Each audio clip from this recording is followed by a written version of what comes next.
Siempre se sostiene que la educación es el tema más importante para cualquier país, el problema más importante, que hay que pensar en la educación, que la educación es el largo plazo, el futuro, los jóvenes, los niños, pero pocas veces se lo encara. En las democracias en general, porque es un tema cuya resolución, cuyos resultados generalmente se ven en el mediano o largo plazo, y eso, como se dice ahora, no garpa para las elecciones. Pero es un tema realmente importante. En la Argentina lo fue. En la Argentina lo fue y tal vez fue la clave para que este país, una de las colonias o ex colonias más pobres españolas de América, se transformara en una o dos generaciones en el país más rico de la tierra. Por eso tenemos que atender y entender el tema de la educación. ¿Cómo hicieron otros países para superar lo que aquí en la Argentina parece un problema insuperable? Siempre tenemos problemas con la educación.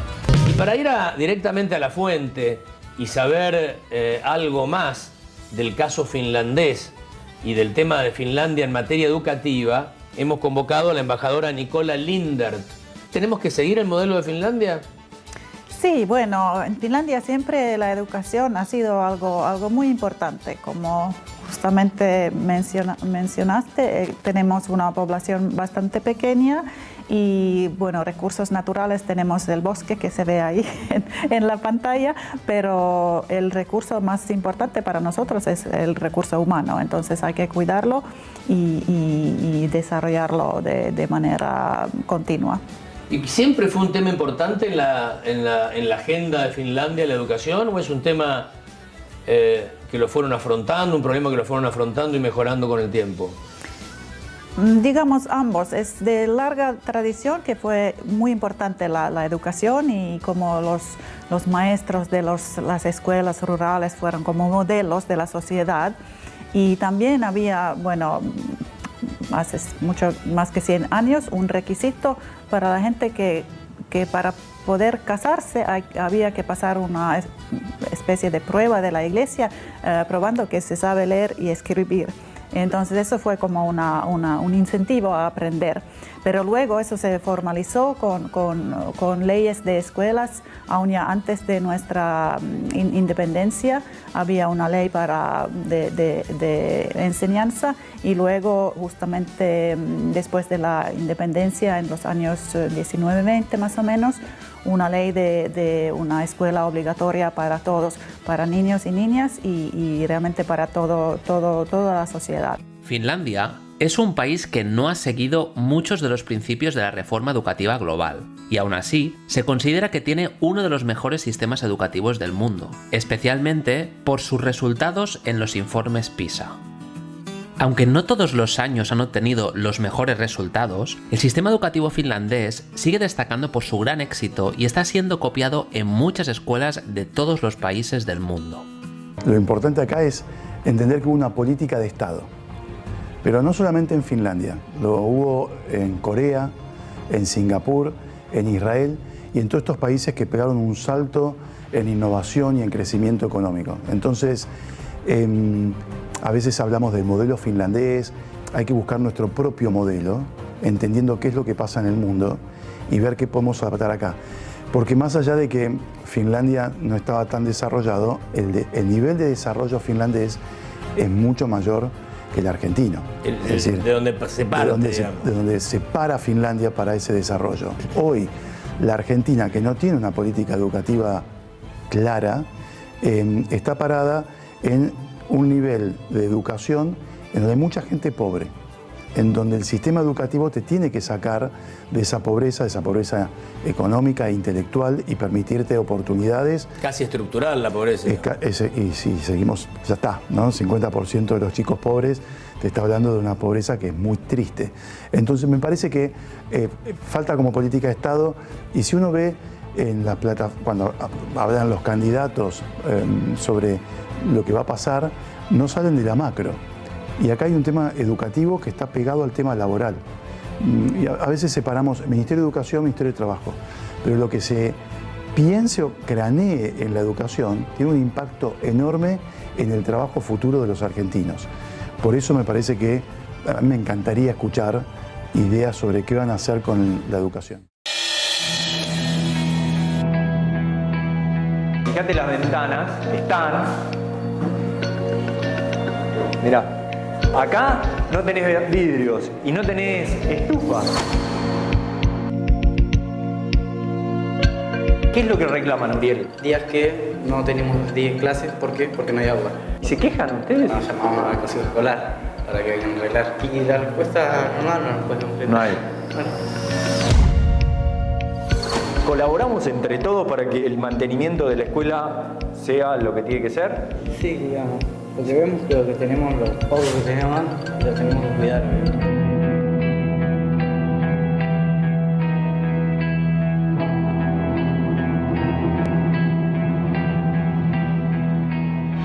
La deserción se atribuye a pobreza, se atribuye a pocas horas de clase, se atribuye a problemas, digamos, que por ahí se arrastran desde la primaria y se atribuye a que no hay un seguimiento personalizado a los estudiantes. La deserción es la última parte de un proceso que empieza mucho antes.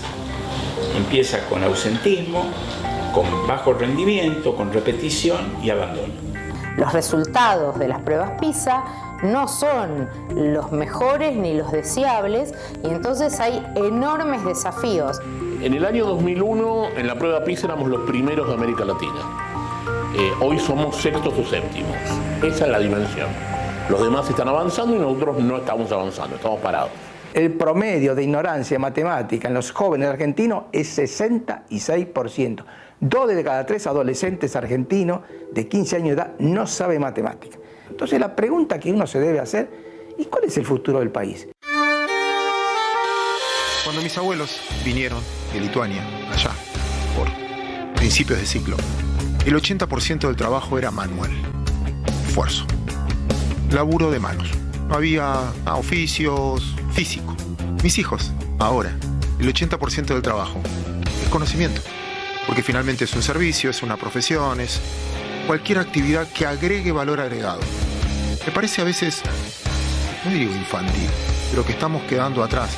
Si la discusión política es quién es dueño de los recursos, las regalías, quién paga, no sé, de quién es la soja, sin entender que en los últimos años lo que hubo es simplemente una revolución tecnológica, donde si tenemos el campo que tenemos, fíjense, en cualquier lugar no es compra y venda campos, sino simplemente qué fertilizante, qué lugar. Es una revolución tecnológica que hizo que la productividad de esos lugares aumente. Las guerras del petróleo se hacían porque parecía que el mundo se quedaba sin petróleo. No se quedó sin petróleo. ¿Y por qué?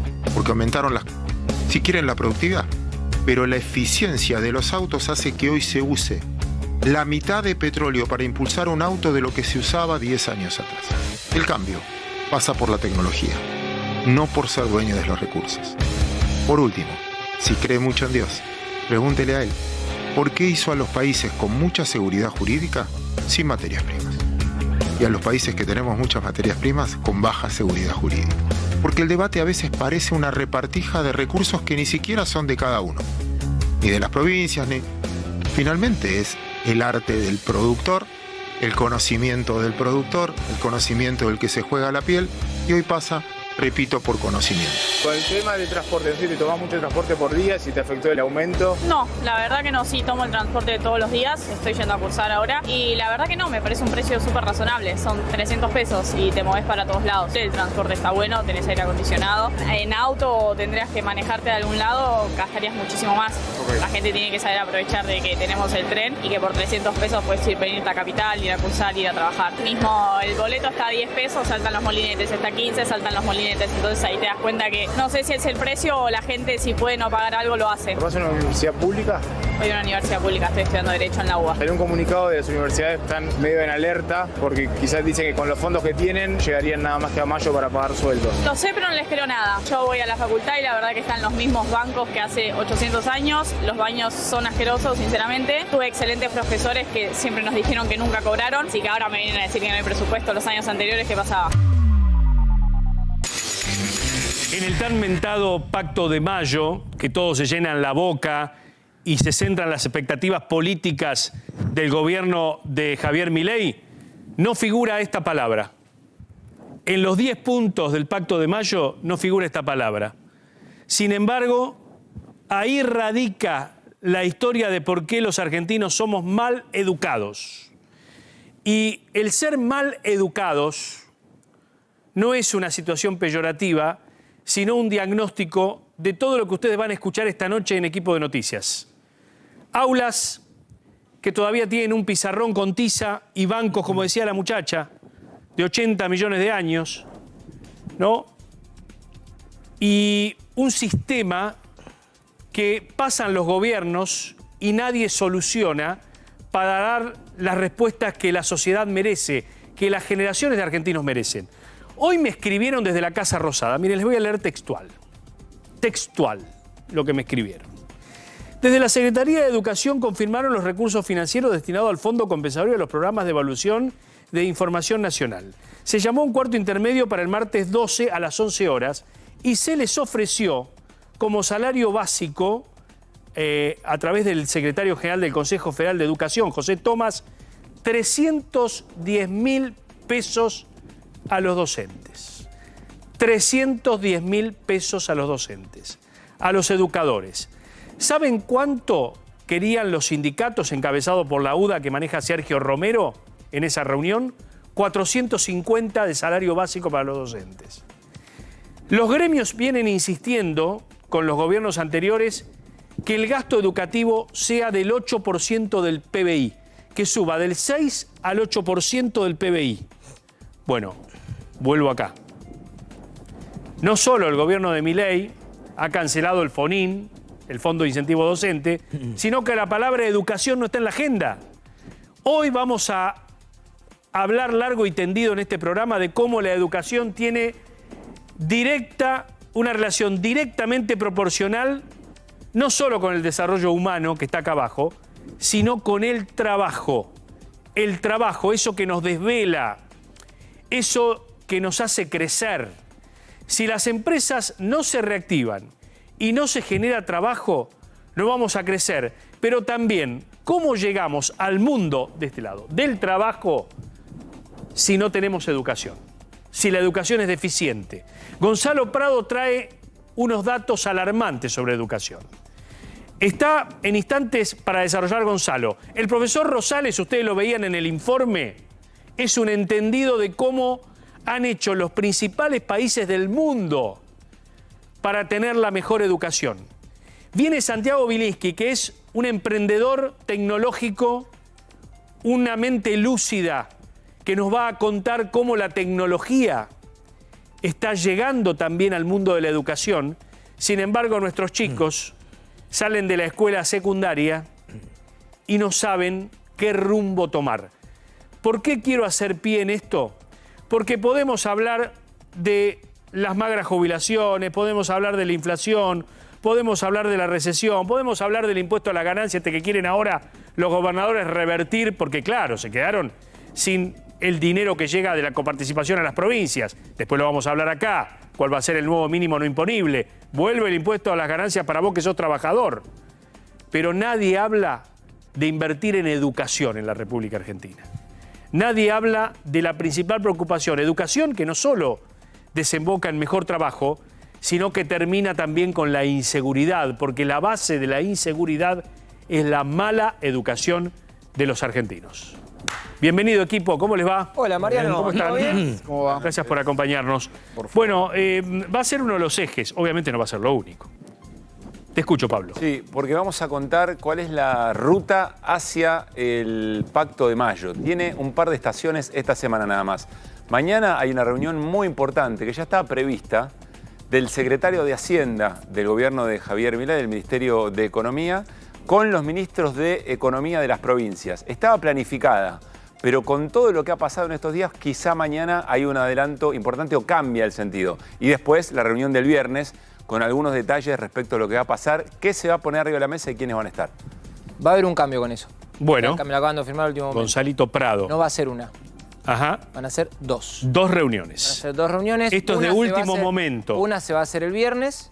Obviamente, por motivos de agenda, hubo gobernadores, principalmente de Juntos por el Cambio, que pidieron posponer el encuentro.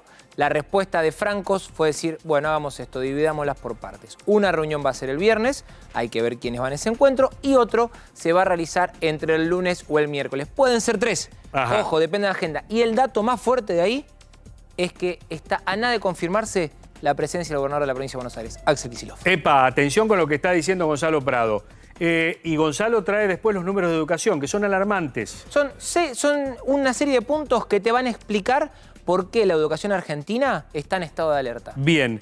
Y Martín Angulo nos trae toda la novela de Insaurralde, porque Insaurralde se hunde cada vez más con el yate, ¿no? Sí, y ahora vamos a contar cómo lo van a hundir los vuelos. Ajá, los vuelos, es decir, los vuelos. Había vuelos, había plata gastada en vuelos. Hay un informe de un organismo de la justicia que concluye y es determinante respecto del enriquecimiento ilícito de Insaurralde. Muy bueno, ya te inhibieron, Piro es el arranque. Piro es un crack. No, ya te inhibieron. Piro Santo y Alejandro Salinas. Ya te inhibieron. Y después nos vas a contar si es verdad que hay un departamento en Miami que está a nombre de una sociedad que no se sabe de quién es, que le preguntaron a Sirio por ese departamento. ¿Lo hablamos en un ratito? Vale. Bueno, profe Rosales, hoy tenemos un ojo puesto en los Estados Unidos, ¿no? Impresionante. Ahí. Supermartes en los Estados Unidos. Ajá. Se eligen... A ver, ¿vuelve Trump? ¿Puede ser presidente Trump? Está cerca. ¿Sí? Está cerca. Está cerca porque está arrasando en las primarias republicanas y está prácticamente empatado. Algunas encuestas 2 puntos arriba, otras encuestas 2 puntos abajo. Está empatado en la general contra Biden. Bien, así que ¿podemos tener un Biden versus Trump? Sí, lo tenemos. Pero digo, en la general. Yo te diría que ya está. Ya está. ¿Y le da el tiro a Biden? Ahora me lo vas a contar. ¿De qué? ¿De salud? Y el tiro de salud, de edad, ahora, ¿no? ¿Sabés qué? Respecto a la educación te quiero decir algo. Sí. Cuando hicimos estos informes especiales sobre educación, no hay que buscarle el agujero al mate. Acá ya se hizo. Sarmiento. Otro país. Adaptado. Se da otro mundo, ¿no? Sí, pero éramos muy brutos, eran muy pobres, muy poco educados. Y Sarmiento, ¿qué hizo? Popularizó lo más avanzado de la educación. Importó maestras norteamericanas, que era como importar ahora inteligencia artificial, más o menos. Bien. Trajo eso. Está con nosotros José da Pena, que es profesor en Economía y Finanzas. Bienvenido, José. Muchas gracias. Muy buenas. ¿El gobierno de Milei tiene que preocuparse por la educación pública de Argentina? Debería preocuparse. Pero la educación pública, que ha sido un baluarte, ha sido una bandera, ¿no? La educación pública. Bueno, supongo que sí, porque es parte del desafío que tiene respecto de los movilizadores sociales. Es decir, hay 2 grandes movilizadores en lo que es la parte social, la parte de crédito y la parte de educación. Es decir, si uno quiere progresar partiendo de la base que uno quiere trabajar, ¿no? Ajá. Por un lado se educa, una profesión, consigue trabajo, mejora, crece profesionalmente. Y si no le gusta educarse, puede en todo caso pedir un crédito, instalar un negocio y crecer profesionalmente también. ¿Coincide conmigo que en el Pacto de Mayo debería estar la palabra educación? Creería que sí, pero creo que principalmente el foco está puesto en esta parte, en la economía, en resolver el aspecto macroeconómico de la economía, y que la educación quizás en una segunda etapa vendría como un punto muy, muy importante, pero el foco principal está puesto en apagar el incendio. Es que hay un incendio y de alguna forma se está apagando y muy lentamente. Entonces el punto es qué es lo urgente y qué es lo importante. En este caso me da la sensación de que la educación es importante y la macroeconomía es urgente. ¿Y la economía a usted le parece que está orientada? Usted es uno de los economistas más likeados por Milei. Es decir, Milei se levanta, ¿no? Se levanta y a lo mejor va a la heladera y come una cucharada de dulce de leche porque tiene hambre en Olivos. Va, toma a la Rey X y pone like y lo likea a da pena. No, Hasta 500 creo. likes ha puesto en algún... 500 Sí, no creo que sea así, pero... Pero digo, ¿está rumbeada la economía o está patinando el gobierno de Milei? ¿Patinando por qué? ¿Cuál sería ¿por qué le sospecha porque eso? parece que el déficit fiscal vuelve a florecer en febrero. Pero lo que pasa es que fue muy coyuntural, es decir, tuvo el déficit fiscal, el superávit financiero que tuvo durante el mes de enero fue un superávit que fue principalmente como consecuencia de ciertos gastos que no fueron actualizados, más otros gastos que fueron pospuestos. Tarde o temprano no puede resolver un problema de superávit financiero en 2 meses, sino hubiese sido muy fácil, lo hubiese hecho la anterior administración. Claro. Entonces, el desafío es mucho más largo de lo que uno cree en una primera instancia, para lo cual lograr un superávit financiero es una muy buena primera etapa. etapa que permite estabilizar las variables. ¿Y la economía se resuelve empobreciendo a todos? No, por supuesto que no, al contrario, la economía debería ser para que todos crezcan y para que haya una redistribución que le permita a la gente progresar profesionalmente. ¿Y pero entonces cuál es el plan? Y que es difícil justamente atravesar esta etapa en la cual el impacto inflacionario que está teniendo como consecuencia del ajuste que tiene por la distorsión de precios relativos termina impactando. Es decir, ahora debería venir, desde mi punto de vista, una ronda de negociaciones salariales que de alguna forma refleje el impacto que ha tenido la inflación sobre los sueldos, algo que por el momento no ha sucedido. ¿Cuán largo calcula que será este periodo de transición, para llamarlo de alguna manera? Depende de qué tan rápido podamos restablecer la confianza en el crédito internacional. El problema de Argentina principalmente es un problema de credibilidad internacional. ¿Eso puede durar años? Sí, por supuesto. De hecho, dice que podemos estar en... No, yo no digo que... De hecho, pero para que tengan referencia, hace 10 años Argentina no crece. O sea, hace 10 años que tiene inflación superior a 2 dígitos anual. Entonces, no es algo que esté sucediendo en este momento. Lo que está sucediendo en este momento, desde mi punto de vista, es un ajuste de forma tal de poder sentar ciertas bases que permitan un crecimiento que fuese más genuino, pero que crezca sobre todo, ¿no? Pero no seguimos siempre con el cuento del lobo, digo, porque cuando vos hablás con representantes de fondos de inversión, cuando vos hablás con representantes de organismo multilateral de crédito, te dicen... Wait and see, esperemos y vemos, porque te dicen, nos mintieron una vez, nos mintió 2 veces, nos mintió 3 veces, y pasó con todos los gobiernos. Con Alberto Fernández, con Cristina Fernández de Kirchner, con Mauricio Macri, digamos, los que vinieron a traer inversiones reales, quedaron pegados, porque de una u otra manera perdón la palabra, los empomamos. Lo embocaron, sí, claro. Por supuesto, sí, para más nada. Hay un bono que es el TO26, que lo deben conocer, un bono en pesos, que es en pesos a tasa fija, al 15%. Sí, licuadísimo está. Exactamente, y lo compró un fondo de inversión internacional. Sí, entonces, es uno de los más grandes. Pero ¿cuál sería la conducta que usted tendría si fuese inversor? La misma. Claro, quiero cumplir, veo. Tengo una pregunta. Pero es que, creo, no cumplir, es que ese es el problema cuando uno se equivoca de manera reiterada, como usted bien dice. Ya no quiero que cumplas, ya quiero que sobrecumplas. ¿Por qué? Porque el mundo es grande, porque el mundo tiene muchísimos lugares donde invertir. Y Argentina es un destino muy, muy interesante por la característica de su población, por las posibilidades que presenta, por los recursos que presenta, es decir, hay varios aspectos que hacen atractivo a Argentina, pero da la sensación de que existe cierto escepticismo sobre, bueno, cómo van a resolver los argentinos sus problemas antes de alguna manera, empezar a confiar nuevamente en los argentinos. Ahora, así como está la historia, donde la gente no puede llegar a fin de mes, no llega a febrero, ¿sí? Ha sido de terror. Y lo que va a ser marzo también, 31 días con... Digo, con una inflación del 15, ¿no? Para febrero, que es lo que pronostican. ¿Usted qué le parece? ¿Qué le parece? ¿Cuándo comienza a ver la luz ese poder adquisitivo de la gente o ese alivio de la gente? Desde el momento que empieza a bajar la inflación, el principal empobrecedor y que dificulta el crecimiento es la inflación.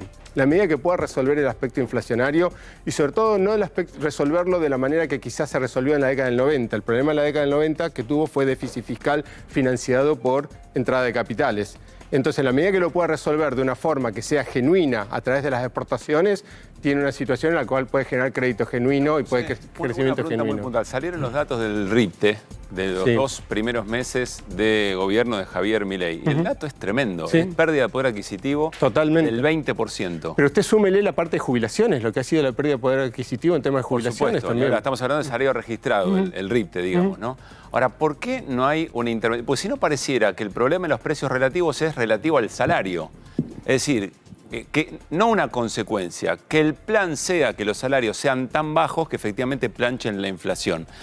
Esto, ¿cómo es que de acá se sale de una manera positiva, que integre a la gente, que incluya, y no que efectivamente quede mucha gente afuera y que termine pagando el plan económico de Milei? Bueno, mi sensación es que justamente tiene que haber un costado social y un costado que de alguna forma ayude a esa gente en esa situación. Es decir, es imposible lograr un crecimiento que no sea inclusivo, que no incorpore a gente que por el momento está atravesando una situación muy difícil. Eso ahora no está pasando.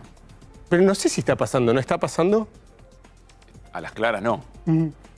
No sé, la verdad que no. A ver, hay que entender... ¿Cuáles son las políticas? Hay que entender algo que en la Argentina por alguna extraña razón no se entiende, que la inflación es un fenómeno monetario. Y está requete contraprobado eso.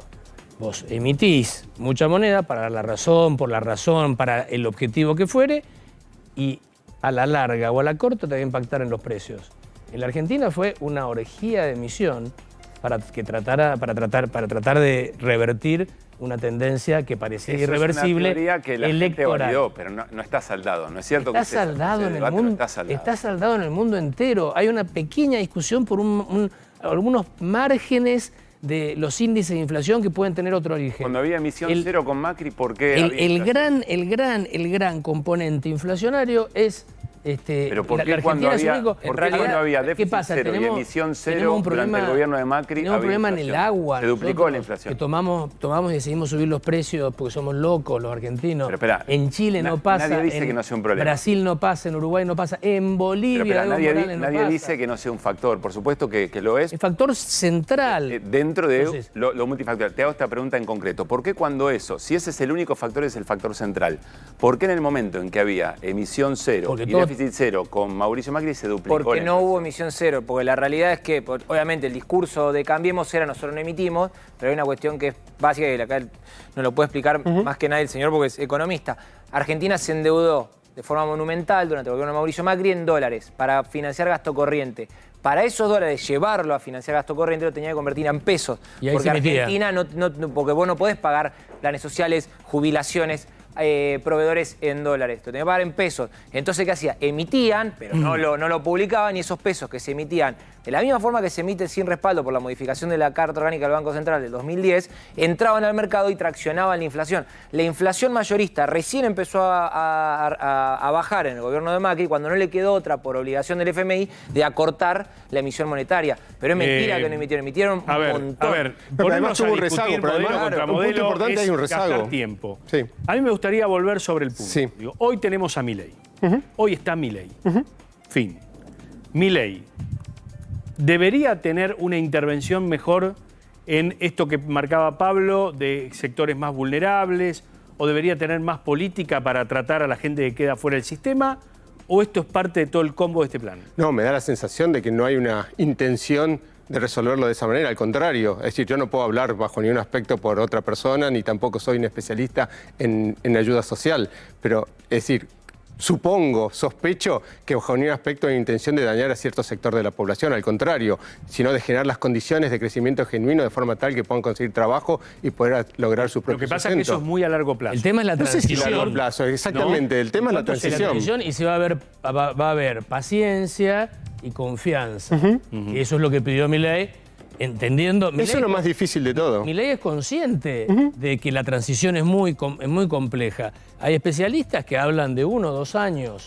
Hay un profesor alemán que vino aquí, promovido a su visita por la Fundación Naumann, la Fundación Liberal Alemana, y que había estudiado absolutamente todos los casos de transición de países de economía cerrada, socialistas, economías más abiertas, que es lo que quiere hacer Milei, y la transición era costosa, dolorosa, y duraba entre 1 y 2 años. Bueno, 1 y 2 años. A Menem le llevó 1 año y medio encarrilar lo que fue la convertibilidad. ¿A usted le parece que también esto va a llevar 1 año y pico? Quizás menos. O sea, Quizás menos. ¿Y cuánto menos? Y durante el año, es decir, 2024 debería ser el año en el cual se produce principalmente la resolución o los fundamentos o el seteo de las decisiones que permitan justamente que a partir del año 2025 Argentina pueda volver a crecer. El tema es el costo de la recesión. Sí. Es decir, el tema es la recesión. ¿Hasta qué nivel vamos a tener? Hay una tolerancia social. Exacto. La tolerancia social. Ahora, piense usted que durante 12 años hubo una tolerancia muy significativa al principal componente empobrecedor, que es la inflación. Sí, está bien. Y hay una intención de cambio. Pero hay una intención.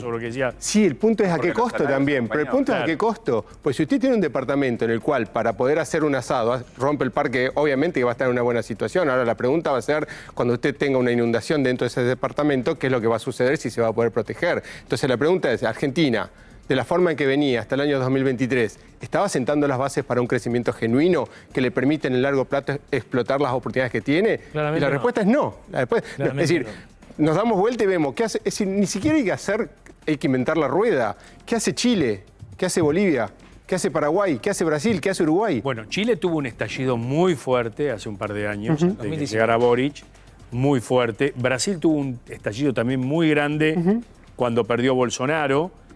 Digo, ¿Argentina es tolerable todavía con esto? ¿Es tolerante todavía con esto? Y eso se lo debería responder un sociólogo, un politólogo principalmente, porque son los que de alguna forma... Está muy bien lo que usted dice del parque y del departamento. Ahora, me parece bien la metáfora, pero en el medio está la gente. Mariano, por supuesto, pero creo que lo más importante, es decir, creo que el punto, inclusive... ¿Cómo habrá llegado que hasta el propio FMI se preocupa justamente porque haya Ahora, corrió por la tierra del FMI a Milei. Exactamente. Lograr lo que lograron los israelíes.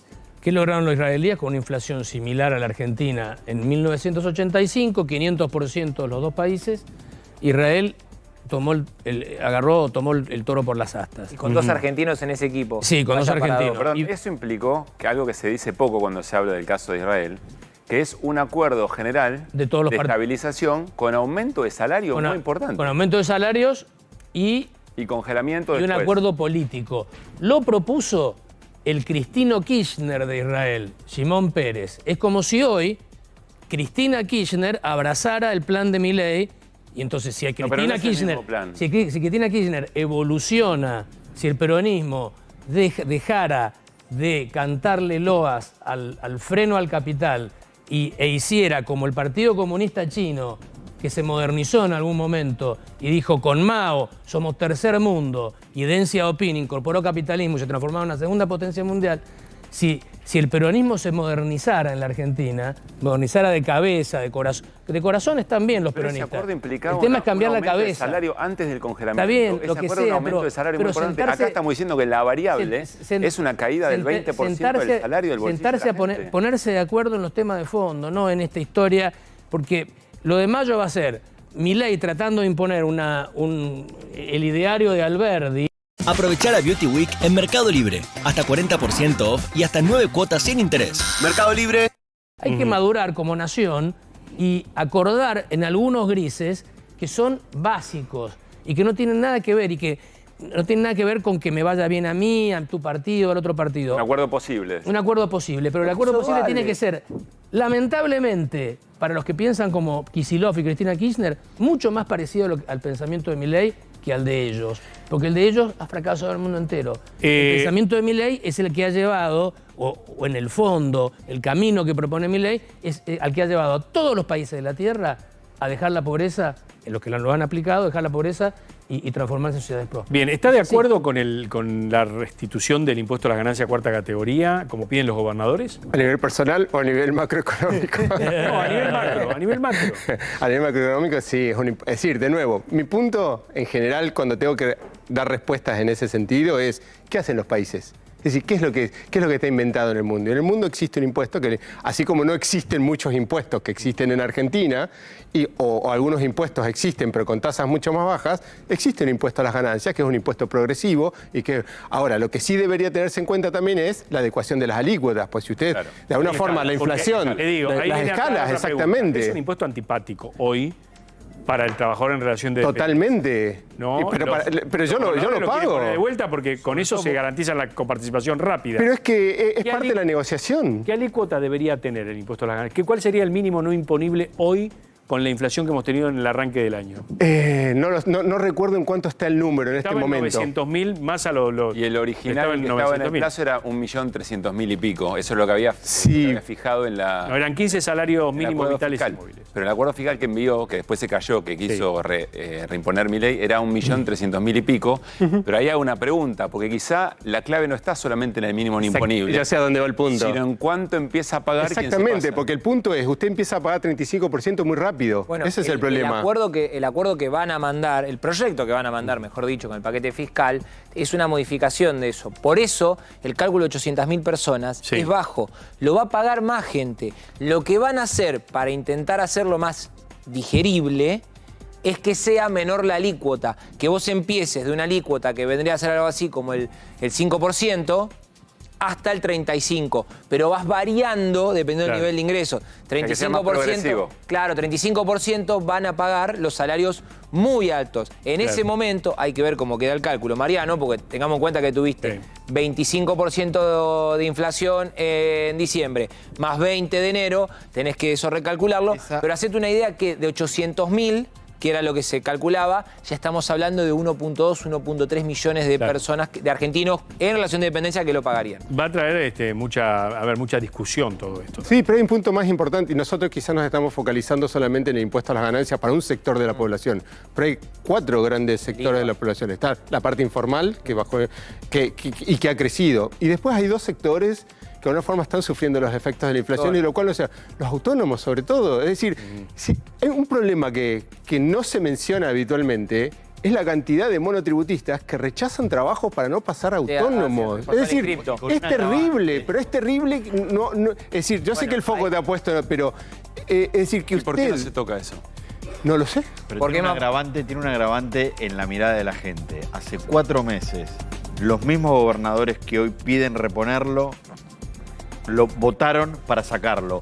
Y Milei, que acepta que lo repongan, votó a favor de sacarlo. Entonces, ahí la casta y la no casta se mezclan. Aparte dijo en campaña que estaba en desacuerdo con los aumentos de impuestos. Hay un elemento importante ahí, y es que en el proyecto anterior sacaba efectivamente ganancias, pero agregaba, ¿se acuerdan lo de la separata? Se agregaban otros impuestos u otras maneras de recortar otro tipo de privilegios, de exenciones impositivas, que eso quedó al margen en función de una política de más libre mercado. Había una ahora eso quedó truncado y por eso se vuelve. Y hay otro elemento más importante, que es que se pedía coparticipar el impuesto país. Pero el impuesto país no va a ocurrir porque Milei está confiado en que puede levantar el cepo, no lo podría sacar más. Da pena, una convertibilidad o una cuasi dolarización podría solucionar el tema de la inflación. Es que si usted llegase a esas circunstancias, habría resuelto el problema de la inflación justamente. Es decir, lo que usted necesita para dolarizar es lo que usted necesita para mantener un peso sólido. La dolarización tiene un componente político, no tiene un componente económico. Es decir, el componente político es la irreversibilidad y una serie de factores adicionales que están vinculados a las decisiones que ha tomado Argentina respecto a su moneda. Se puede saltar con una convertibilidad y no dolarizás. No, por supuesto. De hecho, me da la sensación de que quizás la dolarización, de la forma en la cual se implemente, será como en cualquier una competencia, es decir, darle al dólar curso legal de pero forma hay que tal. equilibrar las finanzas antes del país. Hay que equilibrar las cuentas Pero antes. sobre todo, quizás lo que hay que equilibrar principalmente es el balance del Banco Central. El gran problema, un Banco Central débil hace una moneda débil. Y el Banco Central en este momento sigue teniendo reservas netas negativas. Es decir, debe más dólares de los que tiene dentro de las reservas, por más que haya subido hasta 27.000 millones de dólares las reservas, sigue en una situación de deuda neta en términos de reservas. Ahora, José, ¿la inflación es la enfermedad o es el síntoma? Es el síntoma del exceso de emisión monetaria por monetizar el déficit que tiene el Tesoro, que no puede acudir a otras fuentes. Podríamos tener un escenario en el que vos resolvés la inflación, pero sale el cirujano y te dice, si fuera la fiebre, supongamos, ¿no? Como un síntoma. Sale el cirujano y dice, fiebre ya no hay. Por inflación. Ahora, el tipo se murió. Por las consecuencias que implicaría el modo de lidiar con la inflación. Por el tratamiento. Pero me da la sensación de que eso no va a suceder. Es decir, Argentina ha atravesado crisis y ustedes la deben haber vivido. No se muere Argentina. ¿Cómo? Argentina no se muere. No se muere. El punto es cómo atraviesa la crisis. Creo que ese es el desafío que están planteando. Es decir, dado que va a haber una crisis, dado que vamos a chocar, ¿cuáles son los airbags que están en uso para poder amortiguar el efecto? Porque no hay duda de que sí es antipática la solución. Distorsión de precios relativos como existe en Argentina se hace muy difícil resolver. Es como si usted quisiese cambiar una rueda de auxilio mientras el auto está en movimiento. Entonces cuesta muchísimo, pero tiene que hacerlo de todas maneras. Y el segundo problema es que cuando resuelve precios relativos, no tiene precios que suben y precios que bajan, sino que tiene precios que suben a diferentes tasas. Y el problema es que eso empuja para arriba todo de nuevo. Y ahí es donde viene el problema del sueldo nuevamente. Porque el sueldo es la variable que está reflejando ese impacto en el poder adquisitivo. Para entender qué significa precio relativo, ¿relativos a qué? Es decir, por ejemplo, cuánto cuesta una tonelada de trigo respecto de cuántos litros de nafta. Es decir, el precio real. Un precio relativo es un precio real que es su sueldo dividido, por ejemplo, la inflación. Es un precio real. En el campo, cuando calculan cuánto hay que gastar por agroquímicos, por fertilizante, lo calculan por hectárea. ¿Cuánta hectárea me resulta tener que pagar la fertilización del campo? Y acá están, no, el salario es nominal hasta que lo ajusta por poder adquisitivo. Ya que están hablando del campo, vamos a hacer un paréntesis, porque el campo hoy recibió a Milei en Expo Agro como un rockstar. Y lo recibió como un Rolling Stone. Más o menos. Y estaba con campera de cuero, todo, ¿no? Pero el dato es que no hubo anuncio para el campo. No. Es decir, no hubo anuncios para el campo. Ahí lo tienen. Esta es la llegada de Milei Ahí lo tenemos, ¿no? Estuvo con el ministro de Interior, Guillermo Francos. Con el ministro del Interior, Guillermo Francos, con su hermana, con Karina Milei. Fue expert también. Estaba también expert. Kicillof estuvo anoche al final. A ver, ustedes pueden observar allí, la gente comenzó a sacarle fotos.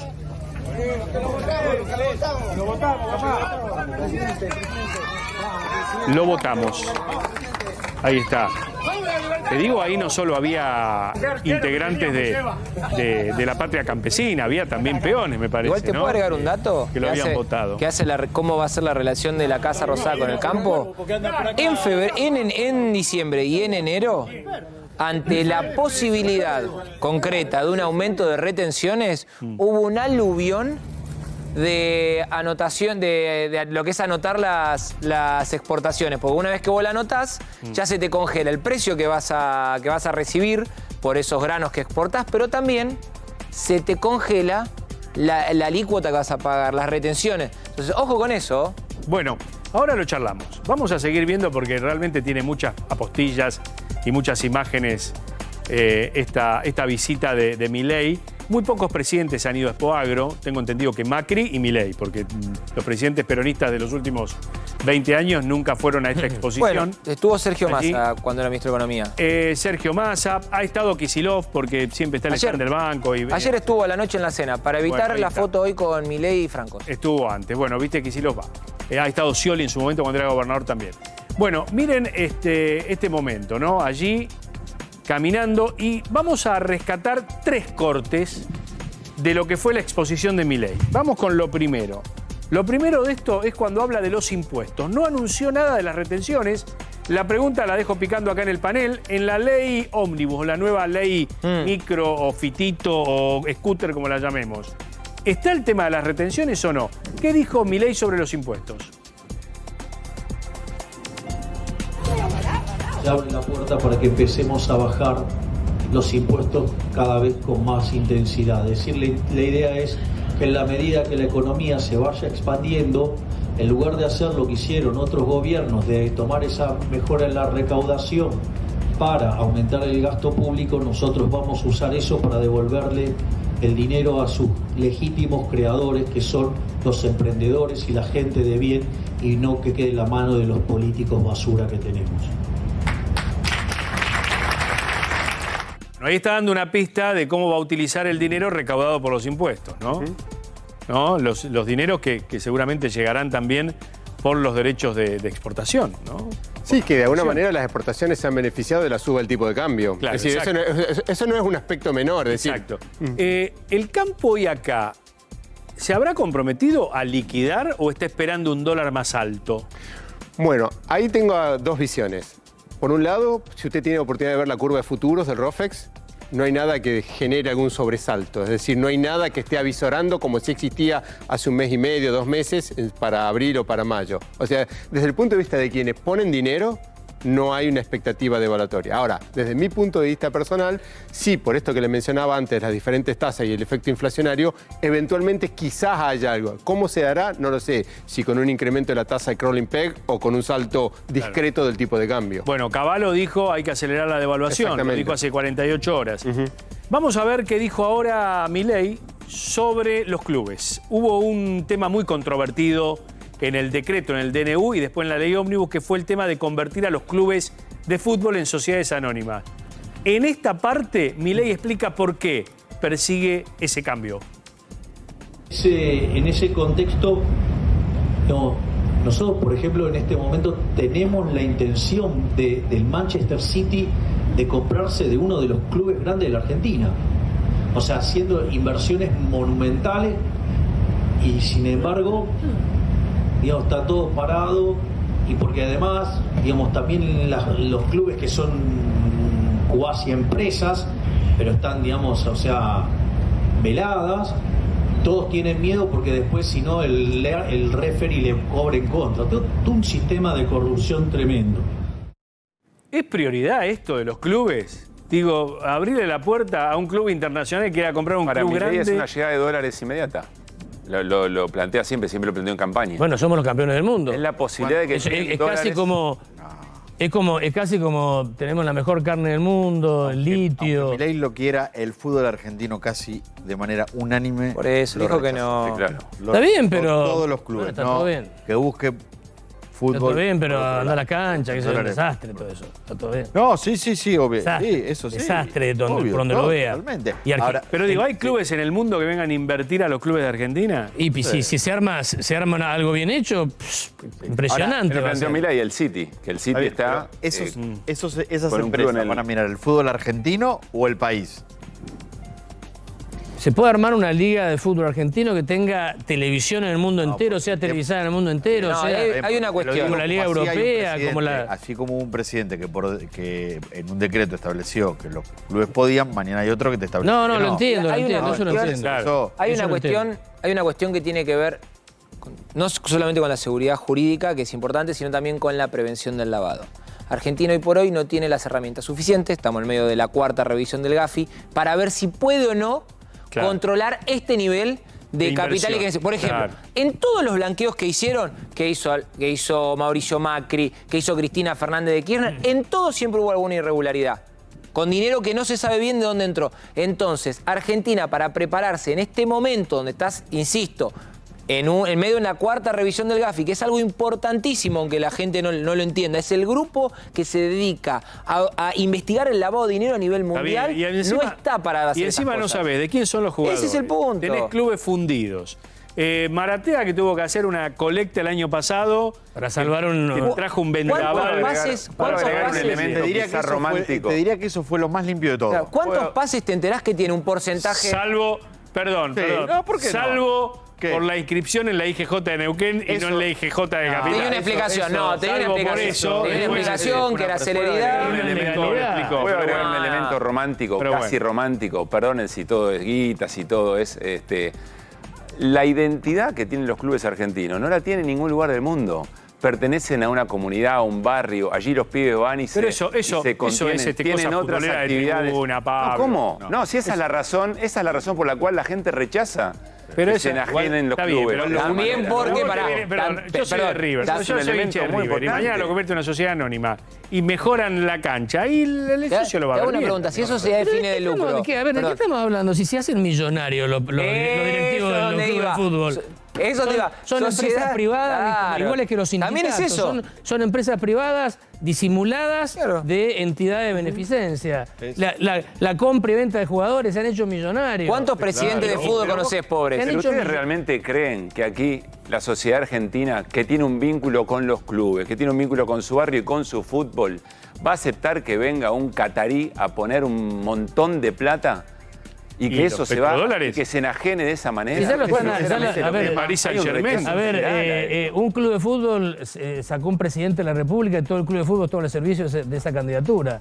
Y se lo levantaron. Lo que tiene que ver todos los presidentes de los clubes están haciendo... Pero digo, y gritaban y seguían las hinchadas, todo lo mismo. En la Argentina... Y yo te diría que se usó eso como catapulta política. Desde Mauricio Macri. En la Argentina, culturalmente, el club de fútbol está asociado al hincha, al barrio. En el mundo, los clubes de fútbol son empresas. Sí.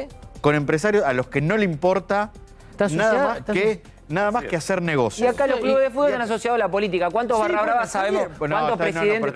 ¿Es esa cuestión? Modificar estructuras, pero por favor. Yo no estoy a favor de... Yo no estoy diciendo que Argentina tiene que tener el fútbol con sociedades deportivas anónimas. Lo que te estoy diciendo es que dos cuestiones. Primero, hay un problema para control de lavado, de dinero que no se puede hacer realmente bien en Argentina. Y segundo, hay mucha de la negativa que hay es porque hoy por hoy, como están las cuestiones, al ser sociedades sin fines de lucro, hay presidentes que o hacen una carrera política o hacen un montón de plata estafando al club. ¿Cuántos clubes fundidos hay en Argentina? Y en el medio tenés a las barras bravas. Claro, también. Es un elemento, digamos, contemos es todo. un elemento que no lo pueden combatir. José, ¿tiene opinión sobre esto o no? ¿Tiene opinión sobre esto del fútbol o no? Bueno, yo simpatizo con el mismo club que usted, así que bien, perfecto, compartimos bueno, el entusiasmo. Sí, el punto es, hasta donde yo sé, es optativo. No hay una obligación de transformarse. Claro, entonces, en definitiva, no le quita a nadie. Nada. Creo que ampliar posibilidades es algo bueno. En definitiva, decidirán los propios simpatizantes de los clubes si quieren o no quieren esta nueva estructura y que eso de alguna forma respeta la idiosincrasia de cada uno de los clubes en ese sentido. Ahora, si a mí yo tengo oportunidad de ver fútbol inglés, no sé si ustedes lo ven también, y la pasión del simpatizante inglés es muy parecida a la... es muy parecido. Bueno, inventaron el fútbol. Claro, pero... Los ingleses inventaron el fútbol. Claro, pero hoy veía, por ejemplo, un chico... Nosotros le pusimos la esencia. Sí, pero... Inglaterra tiene un mix de clubes privados y de clubes como asociaciones civiles. Exactamente. Bueno, por ahí con empresas, con clubes privados no se permitiría el choreo del arbitraje del fútbol Eso argentino. también. Como pasó en el partido Independiente. Y las barras bravas. Robaron de manera escandalosa. El clásico que nos anularon un gol. El clásico contra Estudiantes que nos anularon un gol. Bueno, ya empezó la pavada. No, pero es verdad. Digo, hay polémicas que... Para que los equipos grandes se quejen de los arbitrajes, la verdad yo nunca lo vi. Ver llorar a Boca, River, Independiente, Racing por arbitraje, nunca, jamás me lo hubiera imaginado. No, bueno, cuando el choreo es... ¿Quién? Cuando te anunciaron el choreo en la semana y cuando el choreo se concreta, vos decís, che, esto es demasiado ya, ¿no? Está bien, pero acá lo que está... A ver, ¿por qué trajimos este tema acá a la mesa? Porque estábamos hablando con José Da Pena, que es economista, hablando de los problemas que tiene la gente, de cómo se está haciendo un sacrificio brutal, ¿no? Con el ajuste y que la luz en el horizonte cada vez se demora más. Y ponen el tema del fútbol. Digo, a mí, yo no sé si es prioridad o no, si estuvo ahí, si tiene que ver con esto que dice Rosales, de que es otro foco para que la gente invierta. No sé si para que la gente invierta o para, de alguna forma, ocupar la atención pública en algún tema que sea relevante para la atención pública. Bueno, pero lo que pasa es que el fulbito ese para la tribuna, la verdad que cuando vos no llegás a fin de mes... Está bien, pero Mariano, tal vez esto no estuvo planteado como eje de la charla de hoy de Milei, le preguntaron sobre el tema y lo abordó. Acá estaba viendo quién es el dueño del Manchester City. Ajá, del City. No es el amigo de Macri, el emir de Qatar. Ah, no. No, ¿Quién es? Es uno de los emires de los Emiratos Árabes Unidos. Por el apellido, estimo que es de Abu Dhabi, porque es el jeque Mansur bin Zayed. El de Tucumán. Y los Zayed son... Bueno, ese es otro jeque. Son jeques los de acá también, te aviso. Te aviso que los de acá son jeques. Viene con petrodólares. Viene con petrodólares. Ajá. Desde 2008 es dueño y propietario del Manchester City. Ajá. Es un proyecto descomunal, millonario. Lo compró en el 2008 en 400 millones de dólares. Ajá. 400 millones de dólares. Tiene 52 años. Es había sido viceprimer ministro de los Emiratos Árabes Unidos. Sí, es de Abu Dhabi, no es de Dubái. ¿Usted se imagina una platea dándose vuelta insultando al señor que está moviendo en pantalla? Pero no va a venir. No va a venir. No es parte de nuestra idiosincrasia, no es nuestra cultura. Pero si este hombre de corbata y de traje viene con los dólares a invertir... Ojo que ¿Qué te garantiza eso? ¿Qué te garantiza? Y no sé, inversión acá, trabajo. Nuevos merchandising. Nuevos estadios, televisación en el mundo entero, derechos. Eso tiene que pasar por la AFA, no por los clubes. Bueno. Qué difícil, la AFA. Vamos a seguir escuchando a Milei. Depende para quién. Vamos a seguir escuchando a Milei. Dos cositas quiero decir. Milei, tengo entendido que en Expoagro dijo que posiblemente el cepo se levante antes de fin de año. Fue uno de los títulos que dejó. Es la intención que tienen para junio, julio. Hay que ver nosotros. Pero lo clarificó en el campo y se lo blanqueó a la gente del campo. Ahora, todo un dato, la presencia, esa dupla, que la conozco bien, Milei Expert. Claro. Ténganla en cuenta. Bueno. Ténganla en cuenta. Fue muy duro, escúchenlo en este pasaje, cuando habló del tema de los apoyos de los gobernadores y demás en víspera de la primera reunión del Pacto de Mayo, fue muy duro con Gerardo Morales. Escúchenlo. Injustamente, obviamente, yo, siempre votaba en general y cuando se votaba en particular me levantaba. Porque yo no me prestaba al robo de la política de negociar el particular, que es donde negocian el choreo. Y en ese sentido... Lo más hermoso que pasó con la ley bases es que en un momento se pusieron a discutir los fondos fiduciarios, que ahora todos se dan cuenta que eran todas cajas negras de donde roban violentamente. Es decir, pero tuvo que pasar en un gobierno liberal, en todos los pseudoprogres que tuvimos, o sea, nunca pasó nada.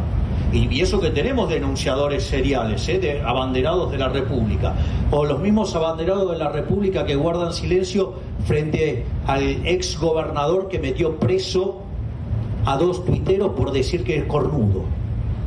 Pero siguen callados, todavía no tenemos noticia. Y eso solo que, no solo, digamos, o sea, dejaron hiperinflaciones, dejaron el país al borde de la quiebra, se aliaron con el kirchnerismo y hicieron todo eso, y encima tienen el tupé de venir a hablar y decir cómo hacer las cosas.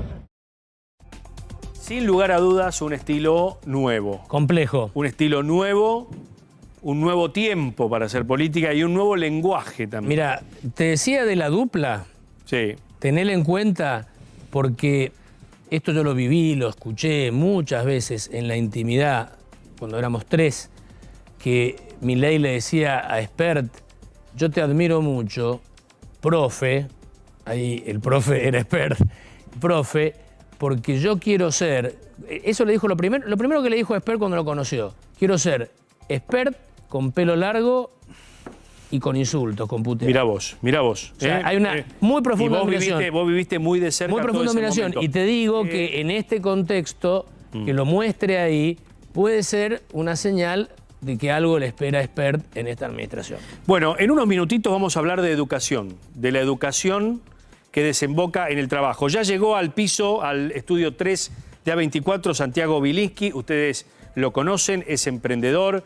Es un hombre cuya experiencia se estudia cuando uno hace... Yo lo estudié emprendedurismo cuando hice Derecho. Mira. Cuando estudié Derecho estudié a él y a Andy Freire. Claro, bueno, se estudia eso. Bueno, hoy lo tenemos acá en el piso para hablar de cómo es el nuevo trabajo de los argentinos, de una Argentina mal educada. ¿Sí? De una Argentina mal educada por todo lo que charlamos en el arranque del programa. Y con los datos que trae Gonza Prado, que son realmente... para encender una alarma. Así que en un ratito hablamos de educación y trabajo con Santiago, que ya está aquí con nosotros. Pero vamos a hablar de otro escándalo, del escándalo Insaurralde. Antes era el yate, ahora son los vuelos, ¿no? Gracias, José. Al contrario, gracias a ustedes. Gracias por tu presencia. Muy amable. ¿Hablamos de Insaurralde? Hablamos de Insaurralde. Vamos. ¿De qué vamos a hablar? Bueno, todo el mundo sabe que desde el año pasado, cuando se conoció el viaje que Martín Insaurralde, ex intendente de Lomas de Zamora, ex jefe de gabinete de la provincia de Buenos Aires, hizo a Marbella con la modelo Sofía Clerici, hay una causa penal en la que se está investigando a Martín Insaurralde, a Clerici y a la ex esposa de Insaurralde, Jessica Sirio, por presunto lavado de dinero y enriquecimiento ilícito. Una causa judicial que tuvo allanamientos, una causa judicial en la que los bienes de los 3 acusados están inhibidos y en la que en las últimas semanas se elaboró un informe que hizo la Procelac, que es la Procuraduría Antilavado de Dinero, que analizó la documentación que hay en el expediente. Principalmente, o uno de los puntos más importantes, tiene que ver con parte de los viajes que Martín Insaurralde hizo en los últimos años a distintos países del mundo. ¿Qué concluyó ese informe? Sí. Que lo que Insaurralde gastó solo en pasajes de avión, no estamos contando estadía, no estamos contando comida, recuerdos que haya traído, solo en pasajes, duplica los ingresos que Insaurralde tuvo en el mismo periodo. Mirá vos, $78.000. Insaurralde, de diciembre del 2021 a septiembre del 2023, gastó $78.000 en pasajes de avión. Esto es una parte de lo que la Procelac pudo analizar, porque hay más viajes sobre la que la información no está completa. No está clara. Faltan datos. Claro. Destinos, costos, no todas las aerolíneas contestaron. De lo que se tiene entre diciembre de 2021 y septiembre del 23 gastó $78.000 solo en pasajes de avión. ¿Cuánto tiempo? Impresionante. Diciembre del 21, septiembre del 23. Escúchame, ¿habrán mirado a Julio Verne? Yo, ¿no? Bueno, Viste que Julio Verne viajaba con su prosa por todo. No sé, ¿qué? Sí, pero más viaje que Gulliver, como me parece dice que lo están castigando porque lo descubrieron nada más, ¿no? ¿Realmente creemos que es el único? No, seguramente no. Seguramente. Todos sabemos que no es así. Seguramente. La mayoría de los intendentes, personas muy importantes, viajan como locos por todas partes. Acá tenés el... Claro. Y no baratito, todo bien caro. Está en el sentido común que Milei lo identifica. Y Milei trabaja bien eso. Cuando Milei viaja en el avión de línea, entiende que más allá de que sea mucha plata, poca plata la que le ahorra al Estado. Es simbólico. Simbólicamente está llegando a un sentido común que ha sido muy bastardeado por lo que estamos viendo, digamos, ¿no? Sí, el tema del uso también de la flota presidencial, los helicópteros. A ver, Alberto Fernández venía de Olivos a la Casa Rosada. No debe haber venido por tierra nunca. Cuando traían los diarios nunca vino por tierra. ¿Cuáles son las necesidades de la Pero Milei con el auto. Una cuestión que me parece que cada vez que sale el tema en este programa lo remarcamos. El avión presidencial no es un capricho, porque se pone más en riesgo a los pasajeros que al presidente. Eso está claro. Eso está claro. Eso es decirlo. La propia Bullrich con Macri ya todo el tiempo no puede viajar en línea. Pero yo estoy... ¿Qué dice esta placa, Marticho? Los viajes que la justicia tiene analizados por lo menos hasta el momento. Decíamos, el de diciembre del 2021, Buenos Aires, Houston, Florida, $2.000. Pero iba en económico. Ahí depende el costo, es lo que tenés. El regreso al país de ese viaje, al mes siguiente, $5.700. Eso es business. Eso es business. Lo mismo que hizo, ahora vas a ver, en el último viaje. Después tenés también, en enero, volvió a viajar a los Estados Unidos, gastó casi $3.000. En junio volvió a viajar a los Estados Unidos, casi poco más de $6.000. Aparece en diciembre el primer vuelo en un avión privado a Paraguay. En ese vuelo se gastaron casi $21.000. Costó. ¿Cuál es la curiosidad que tiene identificada la justicia? ¿Sabés quién lo pagó? ¿Quién? Una concesionaria de autos. Mira vos. ¿Por qué? Bueno, no sabemos si es una dádiva, no está claro. Es una concesionaria de autos Mercedes-Benz que figura pagando la factura de la empresa del avión privado. Otro vuelo a los Estados Unidos en enero del 23, estos ya son los de el año pasado, $6.000. Madrid, Buenos Aires, Viena, Madrid, Buenos Aires, casi $20.000. Este viaje lo hizo con los hijos. Qué lindo Viena. Por eso más caro. En julio del 2023, otra vez los Estados Unidos, $6.000 de costo. Y en septiembre, el famoso viaje de lujo a Marbella con un gasto de $6.300 solo en pasajes de avión. Esto es solo en pasajes de avión. Claro, después todo lo demás. Acá no estamos hablando de el alojamiento, la estadía, comer, no sé, habrá hecho excursión, habrá tenido algún souvenir, nada de esto, solo el pasaje de avión. Hay otra placa que esto marca solo lo que gastó en el alojamiento en Marbella 5 días. Solo el alojamiento en Marbella en 5 días. 10.185 euros costó el yate El Bandido por las 8 horas que fue alquilado. ¿8 horas? 8 horas. Casi 350 euros de catering, 360 euros por las 3 botellas de champán, que de hecho se ven en las imágenes, y 27.900 euros por el alojamiento en el Marbella Club Hotel, que tiene un costo de $5.000 euros la noche. En 5 días Insaurralde gastó... Qué impúdico, Dios. 3.800. 38.800. Que además el alojamiento está pagado con una factura por una empresa de turismo de Estados Unidos, que fue la misma empresa de turismo de Estados Unidos que compra la mayoría de los pasajes de Insaurralde. Ajá.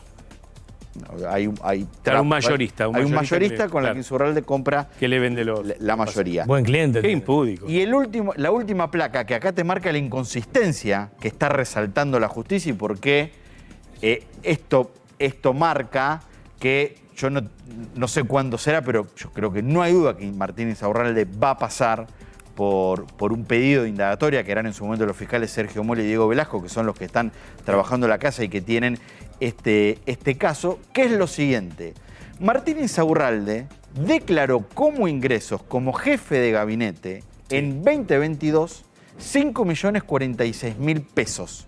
Fue su único ingreso declarado y su única función, además. Y te sumo algo, y el cepo. Y con un país con cepo al dólar. Bueno, si eso vos lo llevás al dólar MEP, al valor del dólar MEP promedio de ese año, Martín Insaurralde en 2022 ahorró casi 20.000, o tuvo ingresos casi 20.000 dólares. En 2023, hasta septiembre, que fue el último mes que trabajó, porque después renunció, sus ingresos fueron de 7.800.000 pesos. Si eso vos lo llevás al dólar MEP, fueron de 13.600, casi 13.650 dólares. Como un embajador. Todo el año, todos esos 2 años, Martín Insaurralde cobró 36.600 dólares y gastó casi 80.000 solo en pasajes de avión para viajar al exterior. Y esto es una parte de lo que la justicia tiene relevado. Faltan más viajes al exterior y faltan los vuelos de cabotaje, entre otros puntos del patrimonio Insaurralde que la justicia está investigando. Lo que hacen muchos es ir a Montevideo y de ahí parten o a Asunción. Hay muchos viajes de ese estilo. Entonces, no te ven, ay, me voy acá porque no sé qué, acá cerquita, Asunción del Paraguay, y de ahí... Claro, de ahí vuelan. Ahora, agregar algo? En la declaración jurada, la última que presentó en la provincia de Buenos Aires, declaró tener un bien, una casa. Pero a mí me parece aberrante todo lo que ustedes dicen, pero me da un poquito de pobre Insaurralde. Pobre justo no. Bueno, al único que lo van a investigar. Ah, bueno, está bien. Bueno, digo. Es el único que descubrieron. Porque le descubrieron. Entonces, acá no es que qué horror lo que hizo, sino qué gil que lo descubrieron. No. Y porque sí, pero si ¿alguien cree en esta mesa en serio que las declaraciones juradas que se hacen en la política argentina son verídicas? Eso sí, pero también hay que preguntarse... ¿Pero alguien cree en serio? También hay que preguntarse, la muchacha Clerici, que es la mujer en cuestión de este video, tenía 6 millones de dólares, 600.000 pesos. Bueno, la otra pregunta es... 600.000 dólares en cash. Cash en la cara de su casa. La otra pregunta que hay que hacerse, que ya es una cuestión por fuera de Insaurralde, es por qué Sofía Clerici decidió subir a su perfil de Instagram ese contenido y encima mencionar en historias a Insaurralde, ¿no? Esa es otra pregunta que también hay que saber. Eso no puede ser todo un análisis político, no quita todo lo demás. No, obvio, no. Que Insaurralde sea el único, tampoco quita que no tenga que ser investigado, digo, porque si no con ese criterio todos salimos a robar y no pasa nada. Totalmente. Bueno, así las cosas con esta Argentina. Después me van a contar porque hubo un nuevo procesamiento, una nueva imputación para Alberto. Sí, señor. Para Alberto Fernández, ¿no? Me lo contás en un ratitito nada más. Se está moviendo también la causa de la intermediación de los seguros, ¿no? La primera causa de corrupción que escandaliza al gobierno de Alberto Fernández. Ya llegó con nosotros Santiago Bilinski. Bienvenido. ¿Qué tal? Buenas Un lujazo tenerte acá. Muchas gracias. Gracias por estar. Bueno, a ver, hay algunos datos de educación que aterran. La verdad que sí, varios te diría. No me quiero quedar en algunos nada más. Nosotros, como se sabe, fuimos a consultar a la gente de Argentinos por la Educación, que es una ONG a la cual insultan oficialismo, oposición, peronismo, macrismo, radicales. Entonces, si los putean todo, quiere decir que hacen las cosas bien. Claro. ¿Y qué datos trajimos? Que preparamos unas placas para ir viendo. De por qué justamente hay una crisis muy grande en la educación que no está, digamos, comprendida solamente por lo que hizo un gobierno, sino que viene desde hace muchísimos años. Por ejemplo, 1 de cada 2 alumnos de tercer grado no entiende lo que lee. 1 de cada 2 alumnos. O sea, el 50% de los alumnos de tercer grado en la Argentina no entienden lo que leen. Te voy diciendo más datos todavía. Solamente el 43% de los alumnos que empiezan la primaria llegan a 6º grado en tiempo y forma, o sea, con la cantidad de años correspondientes y los aprendizajes correspondientes para esos años. Qué bárbaro. ¿Para qué sigue? Si te pareció poco, prepárate. Solamente el 13% de los chicos, de los estudiantes, termina el secundario en tiempo y forma. 13%. Sigue. No se cumple con algo que todos los políticos de todos los arcos, macrismo, radicales, peronistas, se llenan la boca hablando, que es la inversión del PBI, que es el 6% del PBI en educación. No se cumple. Yo te conté que los gremios querían el 8% el año pasado. Solamente 12 provincias mantuvieron en lo que va de 2004 a 2021 el porcentaje de inversión en educación. O sea que el 50% de las provincias mantuvieron la inversión en educación. El otro 50% lo redujeron. Y te doy un dato más que para mí es el más espeluznante y que explica cómo es un problema cada vez mayor la inserción laboral de los jóvenes que se están educando en el sistema público y privado argentino. Los que salen del sistema, los que egresan. Los que egresan, exactamente. El 25% de los estudiantes, el 25% de los estudiantes en Argentina abandonó la escuela. Los que empezaron el ciclo en 2012, la secundaria. Son números que aterran, Santiago. Bienvenido. Bienvenido. Gracias. Y me faltaba uno, perdón, que es internacional. Te falta un dato internacional. Que 7 de cada 10 chicos no logran tener niveles básicos en matemática. Y esto es más grave, porque es de las pruebas PISA, que tiene una particularidad. Las pruebas PISA no miden solamente educación pública, sino cuando hacen el muestreo para decidir es educación pública, educación privada. Y te digo algo que es aún más agravante. Esta cifra es muy difícil que la podamos tener en la serie estadística completa, porque en 2014 Argentina hizo trampa en las escuelas PISA, en la prueba PISA. Manipularon la muestra. Dijeron, como no había forma de medir la educación en ese entonces, porque estaban en contra de todo lo que tiene que ver con evaluaciones estandarizadas, los gremios docentes, seleccionaron, como dicen los norteamericanos, handpick, viste a mano, esta escuela es mejor, esta escuela es mejor, esta escuela es mejor, y se dedicaron a medir todas esas. La OCDE se dio cuenta y dijo, afuera Argentina de la evaluación. Exactamente. Como el INDEC en esa época. Se calificaron. Bueno, ahí estamos, Santiago. Sí, un panorama indudablemente complicado y del lado, por lo menos de mi especialidad, que es el de la tecnología, si querés lo que yo veo es que si pudieras mágicamente chasquear los dedos y arreglar todo lo que dijiste, si de un minuto para el otro todo funcionara bien, los chicos aprendieran perfecto, igual tendríamos un problema gigante. Por lo último que mencionaste, que es que incluso los que terminan de formarse en el sistema actual no salen preparados para el mundo del futuro. Bueno, el sistema está mal. Perdón, pasó hace muy poco con una de las automotrices más importantes del mundo, que tiene plantas muy grandes en la provincia de Buenos Aires. Japonesa. Exactamente, que decía, yo quiero tomar gente de la zona donde está en la zona de Zárate, pero no hay gente formada. Lo que nos dice acá el invitado es que aún si funcionara bien, el sistema está mal. El sistema está mal. Estamos haciendo mal la cosa equivocada. Y entonces, aunque arreglaras cómo la hacemos, no deja de ser cierto que no estás preparando a los chicos para el mundo del siglo XXI. Entonces, yo hace 10 años publiqué un libro que se llamaba Pasaje al Futuro, que tenía un capítulo entero sobre cómo traer la educación al siglo XXI. Y arrancaba con una fábula ficticia, ¿no? Pero de una persona que se despertaba después de haber estado dormido durante 100 años. Y esta persona, después de 100 años, veía los autos, no entendía nada, veía aviones, no entendía nada, iba a una oficina y veía gente hablando por una pantalla con alguien en la otra punta del mundo, iba a un sanatorio y veía personas conectadas a máquinas, hasta que llegaba a una escuela y decía, al fin encontré un lugar donde todo está tal cual entonces, yo lo conocía. Y digo, hagamos memoria, nosotros no tenemos hace 100 años que fuimos a la escuela, pero hace rato, yo hice la primaria hace casi 50 años. La experiencia de mis hijos hoy cursando la escuela no es significativamente diferente de la mía y probablemente tampoco de la de mi padre. Buenos días, claro, pero ahí no hay una contradicción, no hay una contradicción, y me animo a decir, si no es un oximorón, pensar que la tecnología es lo que nos tiene que cambiar, o la educación tiene que adaptarse a la tecnología, y sin embargo, queremos que los chicos vuelvan a las bases en el colegio, a leer, a escribir. Hoy los chicos ya casi no hacen la cursiva. Digo, por eso te digo, ¿no es una contradicción en un punto? Sí, claro. Sin duda, o sea, la tecnología no es un fin, la tecnología es un medio. O sea, al final del día es usar tecnología para preparar a los chicos y chicas para que puedan darse a sí mismos el futuro que sueñan construir.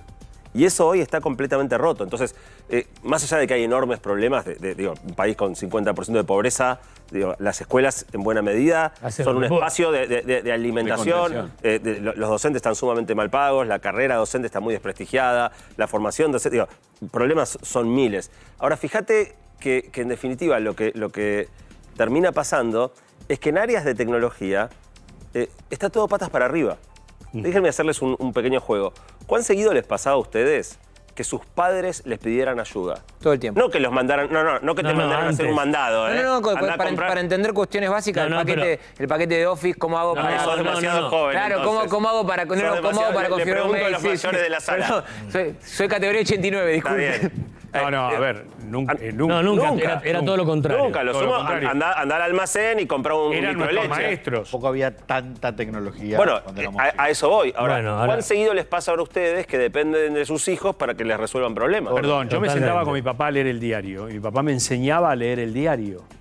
Yo a los chicos míos no les puedo enseñar a leer el diario. No les enseña casi nada. Porque ya se informan de otra manera. No, te enseñan ellos cómo usar la plataforma. Claro, ellos a lo mejor están informados, pero por otros dispositivos. Eso que vos observás adentro de tu casa se repite masivamente en todas las familias de este país. Claro. Entonces, y se repite entre los docentes y los chicos. Entonces, la educación tradicional estaba basada en un adulto o una adulta que sabía mucho y unilateralmente esparcía ese conocimiento a los... Y por eso fíjate la disposición del aula. Una persona al frente, en algunos colegios como mi secundario, subida a un estrado. Eso te iba a decir, porque nosotros creemos que en las reuniones paritarias docentes solamente se discute salario y se discuten un montón de cosas. Los gremios docentes están planteando, mirá, me llegan de poblaciones muy diversas, pibes con diversa capacidad de atención.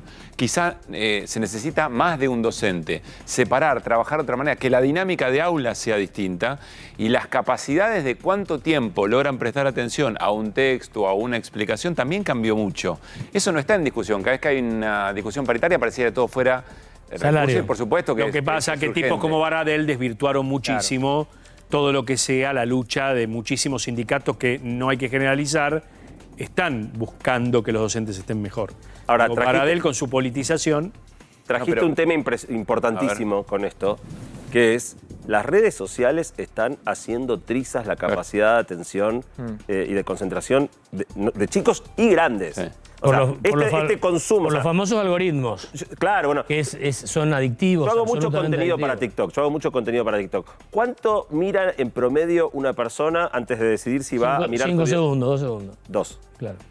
2. A ver si se queda. A los 2 segundos, más de la mitad de la gente ya hizo así. Imagínate 2 segundos. Para un docente, ¿cómo hace para captar? ¿Cómo haces para captar la atención de un pibe que a los 2 segundos, si la primera palabra no le gustó, ya la cabeza está en otro lado? Y esta manera de consumir y de vincularnos con el contenido y con el entretenimiento, hoy los chicos la ejercitan 8 horas diarias. Si vos le pedís a cualquiera de tus hijos, que no te lo va a querer dar, pero dame el teléfono y mostrame tu estadística de uso. Tío, vos te vas a querer matar, tu hijo se va a querer matar, pero hoy estamos más o menos 8 horas al día consumiendo contenido de una manera que nos hace ¿Notás las primeras consecuencias de esa práctica? Indudablemente. ¿Cuáles? Estás observando, o sea, todavía no existen estudios científicos que permitan atribuir causalidad, o sea, quiero ser prudente en esto. Es casi como... El tabaco no produce cáncer, claro, por muchos años. Por mucho tiempo no podías tener el estudio médico que te lo mostrara. Claro. Ahora, lo que se está observando es muchísimo crecimiento en trastorno de adquisición del lenguaje. Chicos que no aprenden a hablar, muchas veces hasta los 3 o 4 años no aprenden a hablar, tienen déficits importantes, les cuesta muchísimo sostener la atención o conectar con personas adultas, y después diferentes variantes del trastorno de espectro autista, o sea, diferentes variantes de autismo. Ahora, ojo con esto, autismo, escuchar pero la tecnología está... Perdón, quiero aclarar una cosa por prudencia. De nuevo, todavía no están los estudios. Yo creo que en algunos años va a ser casi tan obvio como quien mira que dice, el Estado de Nueva York, se conoció hace poco, demandó a las grandes empresas vinculadas al desarrollo de estas plataformas porque entienden que ya hay impacto y que los pueden acreditar que ya hay impacto en la salud mental de los pibes y las pibas. Bueno, hablamos del efecto en la adquisición del lenguaje, concentración en la edad temprana. Después tenés todo el tema de ataque de pánico, depresión, trastorno de ansiedad y después, en adolescentes. ¿Cómo hacer cuando hoy tu vida pasa por el celular. El banco te pide la aplicación en el celular para hacer alguna transacción. La gente ya no habla por teléfono, sino que se manda mensajes y se comunica por eso. Todo pasa hoy por el celular. La política. La discusión política. La discusión, digo, todo pasa por el teléfono. Sí, pero el teléfono es como el plato de comida. Cuando vos te vas a sentar, todo pasa por el plato. Ahora vos podés poner una pila así de ravioles o podés comer rabanito y... Sí, bueno, pero hay una esencia acá está de gusto. todo. Acá está todo. Pero las 8 horas, por ejemplo, las 8 horas que trabaja la gente, por ahí su jefe se comunica por el teléfono. Pero el problema no somos los adultos. Está bien, pero el problema son los chicos. una cosa es trabajar yo por no voy a teléfono, tener otra cosa déficit de es estar en atención TikTok. porque estoy con el celular, porque soy periodista y estuve en el celular. Sí. El problema es, a lo que se refiere Santiago, es nuestros chicos. Sí, nuestros chicos que- de 14, 15, Mariano, que 18 nos años. miran a nosotros que todo el día tienen con no tienen otra atención que el celular. Que también es el problema nuestro porque nos miran todo Pero el hay miles miran de a adultos que nosotros también es una todo el adicción. tiempo con el celular. Absolutamente. Vos casás un libro en tu casa, yo caso Sí. un libro en mi casa. Pero- no estamos todo el día con el celular. Pero por Sí, la, estamos todo el día por con la, Pero hoy todo pasa por el celular. pero está armado para Hacemos eso. algo. Está armado para eso. eso es un problema. El negocio de las redes sociales es captar gente a partir de los algoritmos, que los algoritmos te producen reacciones de dopamina Entonces, o ahí no sé tenés qué otra. pregunta que es sumamente interesante. Y en el informe, y lo que vimos al comienzo, esos países que vos ponías como ejemplo, ¿cuál es el rol de los estados en función de qué dirección el desarrollo tecnológico Bueno, de una la sociedad? Unión Europea está tratando de regular. Estados Unidos siempre un poco más libre mercadista, regula menos. Ahora, el otro extremo del mundo, la tan admirada China de Beijing, absolutamente usa las redes sociales, para controlar a su población, manejarla. Quiero quedar con esto. ¿Cuál es el rol de los estados? TikTok. ¿Cuál es el rol de Ya los les voy a contar algo de estados TikTok. en la planificación? Hoy que estamos discutiendo, ¿no? Si es el mercado el que planifica o es el Estado el que planifica, ¿cuál debería ser el rol del Estado en la planificación? ¿De qué desarrollos tecnológicos, de cómo se usan y cómo se plantean en la educación con salida laboral? Perdón, una buena cuestión. Perdón, disculpe que sea así, eso no entienden. Venimos de. ¿Se acuerdan que el ministro de Comunicaciones, Oscar Aguad? No, bueno, van a ver lo que es la Internet. Después tuviste a todo un gobierno de Alberto Fernández en que no se le pudo explicar que se tenía que profesionalizar el uso de la comunicación digital. Agarraba y empezaba así. Lo estamos viendo ahora también. ¿No lo entienden? Hace un año y monedas, el mundo cambió. Vivimos en otro mundo, solo que 80% de la población todavía no se dio cuenta que es el mundo de la inteligencia artificial. O sea, realmente este es el cambio tecnológico más extraordinario de la historia de la humanidad. Por arriba del celular, por arriba de Internet. Y de nuevo, 80% de la gente todavía no se dio cuenta de que esto está pasando. En toda la campaña electoral que llevó, desde las PASO, la presidencial, el balotaje, ninguno de los candidatos presidenciales habló jamás de este tema. Es el tema más importante de la agenda pública mundial. Y el tema de la en este inteligencia momento. artificial también está. Y por eso, inteligencia artificial Ahora pega en está el empleo, pega en educación, pega en todos lados. Solo lo usaron para campaña sucia. Bueno, lamentablemente. Sí, el uso de fabricación de noticias falsas. ¿Y si la inteligencia artificial nos supera? Bueno, Es que muchas cosas ya nos está superando, Mariano. discusión. Voy a pedirle a la producción. Yo hice un video antes de venir para acá en el taxi. Voy a pedirle a la producción si puede ponerlo para que escuches una canción que preparé. A ver si lo tienen preparado. ¿Lo podemos poner? A ver. Vamos, ahí está. A ver, ¿se escucha? Por este rato especial con Santi Bilinki sobre inteligencia artificial. A 24 en la noche Argentina y las noticias acá nunca se terminan. En un momento como este turbulento, el periodismo nos ubica en el contexto. Muy bueno, muy bueno. La voz de qué trapero. Eso lo hice yo. ¿Cómo lo Muy bien. En el taxi, con el teléfono. ¿Cómo? Excelente. Hay una inteligencia artificial a la que yo le escribí la letra. No me esmeré mucho, pero quería hacer algo Pero relativo a lo rimaba. que estuviéramos ¿Rimaba? hablando. Sí, por lo menos me salió la rima. Y le pedí. Y le dije qué tipo de música. Le dije, quiero trap urbano de estilo argentino. Y me hizo esto, en exactamente 4 segundos. Si le hubiera pedido una samba, me hacía una samba. Si le pedía jazz, me hacía jazz. O sea, cualquier obra musical de baja monta, ¿no? No vamos a pensar que esto es para ganar un Grammy. Ahora, no es muy distinto a muchas cosas que suenan en la radio, Bueno, ¿no? sin ir más lejos. Cuando vos le pedís una, te hace 2 por las dudas. Así que si no les gustaba esta, yo ya tenía otra. un plan B. Entonces, gratis, en 2 minutos tenía 2 canciones, una cantada por un varón, una cantada por una mujer, las 2 en estilo de trap. Entonces, nosotros no trabajamos haciendo música. Ahora, los que trabajan haciendo música tienen que mirar esto y decir... Bueno, sin ir más lejos, tenés ¿qué los va a pasar covers, el año que viene? Tenés los covers de artistas, tenés temas cantados por otros artistas. Por ejemplo, si vos te pones a buscar, podés encontrar Bohemian Rhapsody cantado por Luis Miguel. Y si no sos una persona muy inmiscuido, que tiene el oído muy instruido y preparado, decís, che, esto es tremendo. ¿Y cómo podemos aplicar, perdón Martín, cómo podemos aplicar la inteligencia artificial en el mundo de la educación? Bueno, lo primero, digamos, cuando apareció ChatGPT, que fue el primer boom hace un poquito más de un año, el problema que te plantea ChatGPT es que puede resolver cualquier trabajo típico de secundario con muy buena calidad. Entonces, si ya antes tenías el problema de cómo hacemos para que no se copien, porque si vos le preguntabas cuál fue la fecha de la batalla de Caseros y los chicos podían fijarse en el teléfono, te contestaban las fechas sin saber nada. Entonces, estábamos todos que no se copien, que no se copien.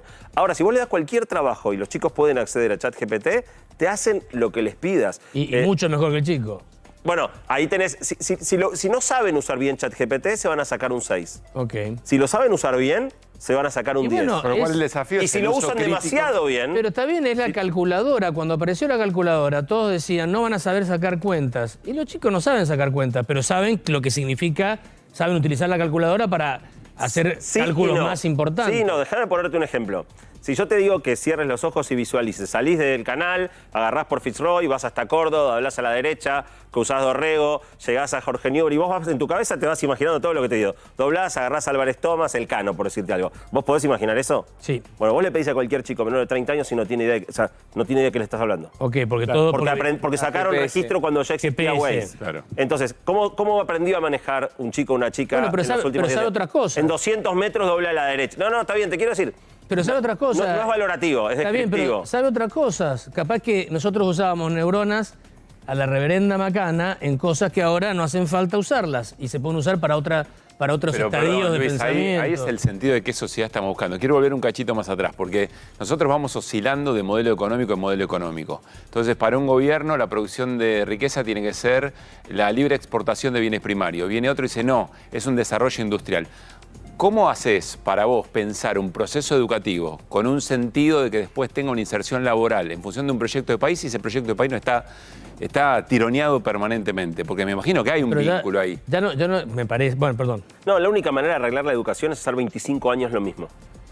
Venga el gobierno que venga, o sea, si en algo hay una cosa, y no figura en los 10 puntos del acuerdo, si hay una cosa donde todos los argentinos nos tendríamos que poner de acuerdo y decir, ok, por 25 años hacemos esto, Sí, bueno, pero... es educación. Y uno de los mayores problemas que ¿Pero tenés qué hacer? Es que los esfuerzos que hay que hacer ahora y los costos que hay que pagar ahora reditúan en 25 Sí, años. está bien, pero ahora te pones de acuerdo, haces el gran acuerdo nacional en educación, te viene el chat GPT versión 2, 3, 4, 5, 6, 7000, y todo lo que acordaste te quedó afuera, te quedó obsoleto en 3 meses. Lo que se viene, yo que acabo de volver a Estados Unidos, y en la campaña norteamericana se está empezando a ver recién ahora, la sociedad, el desempleo de la inteligencia, generado por la inteligencia artificial, o el desempleo tecnológico, y en realidad no es que se aborrece, vamos camino a una sociedad en donde así como tu cuento del libro, el inicio del libro, que decías, bueno, me desperté después de 100 años, van a ver dentro de muy poco tiempo gente que va a decir, mi abuelito trabajaba. ¿Cómo? Trabajaba, sí.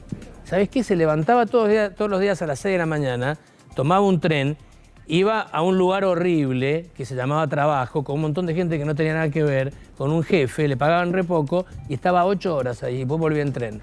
Eso era trabajar. ¿Tu abuelito trabajaba? Sí. Como antes era como la esclavitud, institución superada. Es altamente probable que en muy poco tiempo seamos solo consumidores. Martín Angulo. No, dale. No, estás tocando en una de las más grandes discusiones, no es una discusión nueva, que digo, hace un poquito más de 10 años que se viene hablando de la posibilidad de que el reemplazo de trabajo humano por máquinas en definitiva genere no un desempleo total, pero sí un desempleo estructural de una proporción muy significativa de la población, incluso en el mundo desarrollado. va a pasar, nadie lo sabe. Es una hipótesis descabellada para nada. Hay mucha gente discutiendo cuáles serían digamos, cómo desacoplar ingreso de trabajo. Hoy el ingreso y el trabajo, salvo que tengas una situación excepcional de un seguro de desempleo, vos trabajás, cobrás, no trabajás, no cobrás. O que sea en los Emiratos Árabes Unidos, que... Sí, casi bueno, casi después todo renta la petrolera. gente que vive de renta, tenés situaciones particulares, pero para la mayoría de nosotros, trabajás, cobrás, no trabajás, no cobrás. Eso es posible que tenga que romperse.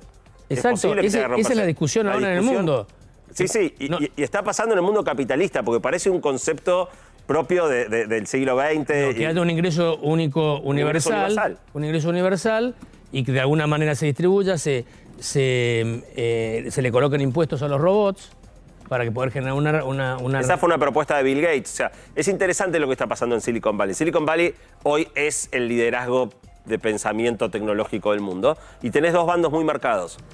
California tiende a ser muy progresista, y entonces tenés compañías como Google, como Facebook, cuyos líderes son muy progresistas y han pasado unos cuantos episodios muy interesantes. No sé si siguieron lo que pasó la semana pasada con la inteligencia artificial de imágenes de Google, que estaba tan entrenada para cuidar la diversidad que alguien le pidió que hiciera soldados del ejército de Hitler, y si los podemos poner en pantalla la foto, para ser los soldados del ejército de Hitler te ponía un negro, un oriental, un latino, o sea, como en las películas de Disney, tiene que haber todos representados. En una situación en la que obviamente en el ejército alemán de la Segunda Guerra no tenías asiáticos y negros.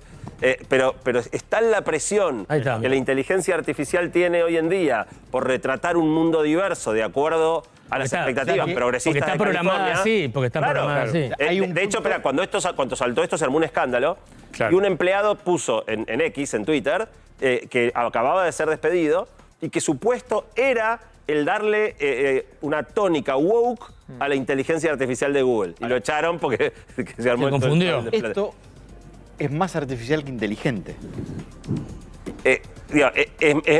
Al final, es más humano, que artificial, te diría. Hay mucha mano humana acá. Bueno, pero un humano tuvo que decir, eso no es verdad.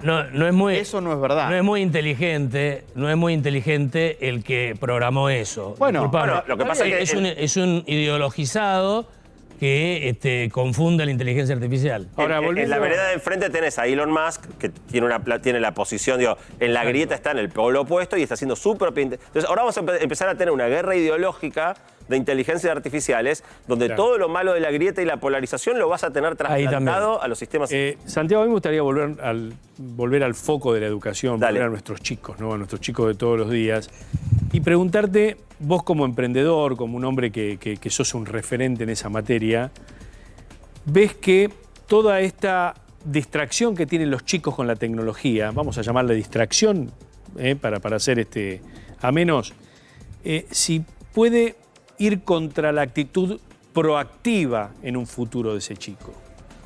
La habilidad blanda, ¿se entiende a dónde voy?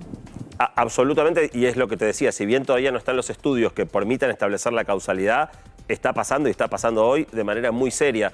Y quizá el mayor problema es que la principal causa de uso de pantallas en chicos de edad muy temprana es cuán cómodo representa eso para los adultos a cargo. Claro. O sea, imagínense que yo hoy, cuando estaba preparando lo que iba a conversar con ustedes, hubiera tenido a mi cargo el cuidado de un nene o una nena de 1 año y medio.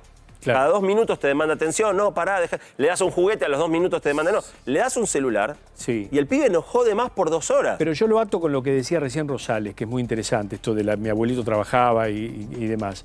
Que hay chicos que a lo mejor hoy van con el Waze, no tienen la Filcar que teníamos nosotros de papel, van con el Waze, pero a lo mejor desarrollan otras habilidades. Digo, no seamos pesimistas en eso también.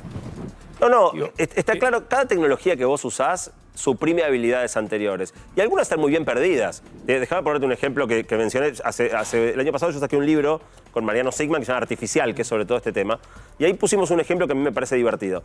Si vos traes un cavernícola de hace 10.000 años al presente, tendría enormes problemas para arreglárselas. No sabe el idioma, no sabe la cultura. Pero yo creo que sobrevive.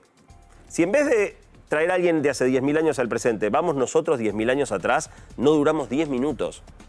¿Por qué? No sabemos prender fuego. Claro. No sabemos atrapar un animal. O sea, las habilidades de sobrevida las hemos perdido. ¿Las perdimos por qué? Y porque hay fósforos. ¿Para qué vas a aprender, enseñarle a los chicos a prender fuego si hay fósforos? Entonces, incluso con tecnologías tan elementales como un fósforo, vos vas dejando de saber valerte por vos mismo apoyándote en tecnología. Como no es orientarte por las calles, por ejemplo. Bueno, totalmente. Entonces, algunas habilidades están bien perdidas porque no la vas a necesitar de nuevo.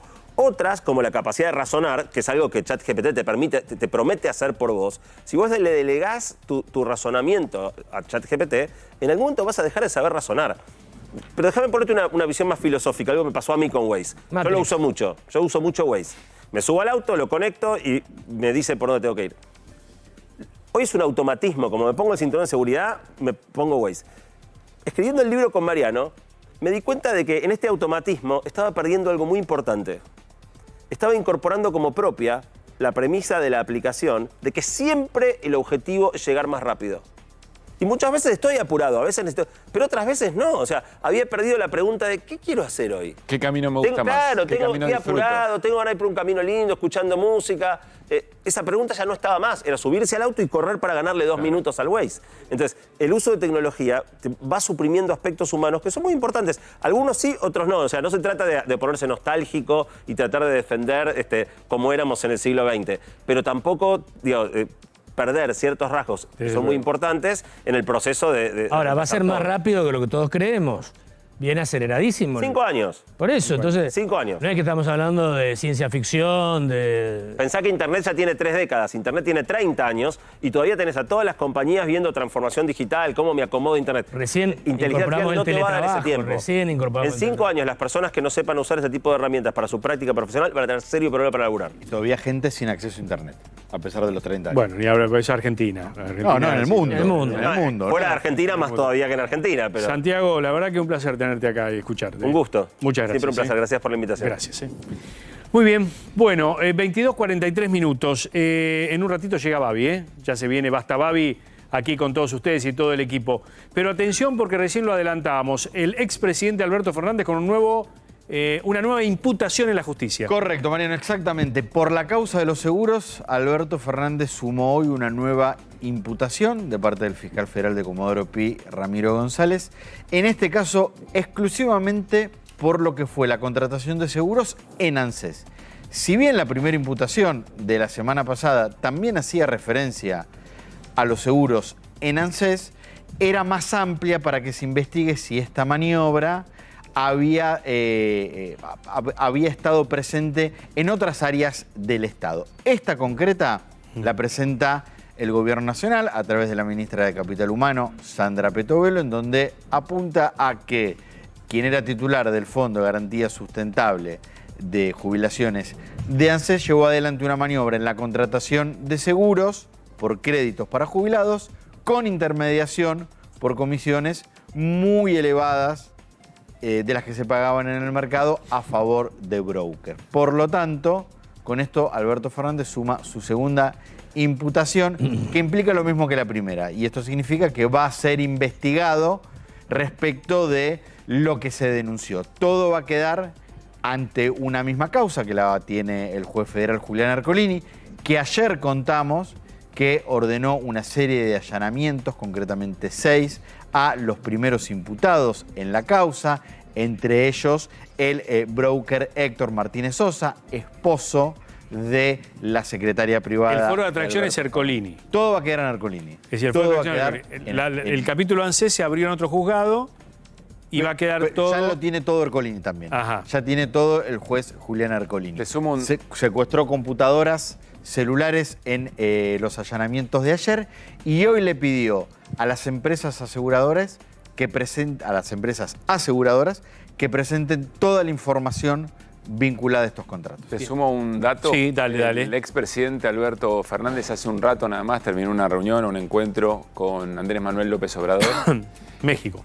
En México está muy enojado por lo que caracteriza como una operación de Clarín. Sí, lo dijo públicamente. Él dice que es de Clarín. Bueno, así la caracteriza. Fue el diario hay que aclarar algo. El expresidente Fernández no tiene fueros. No, y en breve va a dejar de ser el presidente del PJ. Bueno, pero no tiene fueros. Digo, si hay alguna medida procesal, ¿no? por ejemplo, sobreviene un procesamiento en alguna de estas causas y amerita una prisión por la magnitud de la pena en expectativa, porque son varios los delitos por lo que fue denunciado. Defraudación para el Estado, abuso de autoridad. Compatibles con la función exacto, pública. Son juicios muy largos. Tráfico de influencia. Después habrá que ver. No importa, pero en el procesamiento es en la primera parte de la investigación. Y un dato que acá Martín conoce muy bien, hay que ver también cuánto respaldo y apoyo político tiene Alberto Fernández a la hora de transitar como europeo. Públicamente, ninguno. Claro. Públicamente no tuviera Y hasta acá nadie salió. Nadie salió. Hay que ver cuándo Eso le llegue el bancarlo, momento. No. Nadie. ¿Y ¿Y Raberta qué onda? No está imputada. No está imputada. No está imputada, no está. Pero Raberta, dentro que de era la directora administrativa de ANSES. La titular de ANSES. La titular de ANSES no está dentro de la denuncia, ni tampoco está dentro de las personas imputadas hoy por el fiscal. De todas formas, una causa no es una foto, es una película. Quienes hoy están imputados, mañana pueden quedar desvinculados y aparecer otras personas imputadas. Digo, esto es la primera parte, esto recién está empezando. La justicia está empezando a juntar la prueba. Claro. Esa prueba te va a decir si puede haber más personas involucradas, si Alberto Fernández avanza a una citación indagatoria, si queda desvinculado. Bueno, todo recién está comenzando. O sea, la imputación es, hay condiciones como para iniciar. Hay algo para investigar. Acá lo que me traen es verosímil para iniciar una investigación. Bueno, me llama la atención el tema de lo que dice Pablo Caruso, de que le eche la culpa a un grupo periodístico de esto, cuando el mismo Giordano es el que de alguna manera denunció. Hoy el fiscal pidió que Osvaldo Giordano sea citado a declarar en la causa. Claro, cuando dice que le dio pánico encontrarse con una deuda de 1.700 millones de pesos. 1.700 millones de pesos por mes pagaba el ANSES. Por mes, claro. Por estos seguros. Exactamente. Bueno, Pablo, nos adelantaste algo del tema de la primera reunión del Pacto de Mayo allí con los gobernadores. Y ¿Qué tenés? Gonza también mencionaba algo muy importante, ¿no? Que va a ser en varias partes, ahora lo abordamos. Ahora, ¿cuáles son las cosas que ya se empiezan a conversar y que le van a ir dando forma a la reunión, o al vínculo, digamos así, al vínculo del gobierno con los gobernadores tan lastimados en virtud de la experiencia de la ley Ómnibus? Primero, el tema ganancias, ya lo hemos conversado, eso está arriba de la mesa, falta definir cuáles son las escalas mínimo no imponible, pero eso está, es decir, se le garantiza que se le devuelve un porcentaje de la coparticipación a los gobernadores. Y otro elemento muy importante, ¿con quién vamos a hablar? Cuando volvamos a sentarnos a la discusión importante de las cosas del toma y daca, ¿con quién vamos a discutir? Porque lo que nos pasó es que nosotros teníamos una discusión en el Congreso con determinados representantes del Poder Ejecutivo, pero después nos decían que sí y después resulta que no se autorizaba. Entonces queremos que en esa reunión haya gente que pueda tomar decisiones. Y esto, hasta donde yo entiendo, Gonzalo también tiene muy buena información, hasta donde entiendo, esto el gobierno se comprometió. El viernes en esa reunión va a estar Pose, el jefe de gabinete, entiendo que va a estar Francos. Tenemos ahí la diferente información. Yo creo que no está garantizado todavía que Javier Milei esté. ¿La hora la tienen? No, en realidad No todavía, a ver, hay una cuestión que tiene que ver con cómo se arman este tipo de reuniones. No es algo que vos decís, bueno, nos juntamos el viernes y aparecen todos. Tenés que armar la mesa de trabajo, tenés que armar los puntos en los que vas a hablar. Por eso es clave lo que adelantaba Pablo, la reunión de mañana del secretario de Hacienda con los ministros de Economía provincial. Tiene que haber una muestra de buena voluntad, Mariano. Claro. ¿En qué sentido? Siendo el presidente no se va a sentar, o el jefe de gabinete, o el ministro del Interior, con un gobernador si no sabe qué respuesta va a tener. Por supuesto. Porque eso es un riesgo, es una liability, como podría decir ahora Luis, que está con lo del Super Tuesday. Es un riesgo. Qué buen inglés tenés. Bueno, porque mi abuela era profesora de inglés, 15 años dándome clases, así que algo se aprendió. Pero es muy importante esto y es muy importante la reunión de mañana por esas cuestiones. Bueno, ahí estaremos entonces con la información. Bueno, vamos al Super Tuesday. Super Tuesday. Atenti con esto porque Trump puede volver a ser presidente de los Estados Unidos. Mariano, decimos Tuesday.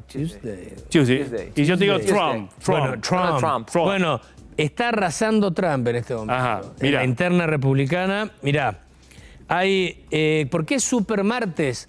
Porque hay 15 estados, es decir, el equivalente a nuestras provincias, que hoy eligen los delegados a las convenciones, a sendas convenciones, la demócrata y la republicana, que elegirán a los candidatos a presidente de cada partido. Sí. El método es indirecto como es todo allí en la política norteamericana. En algún momento Siempre en método Argentina indirecto. también lo fue. ¿Cómo era?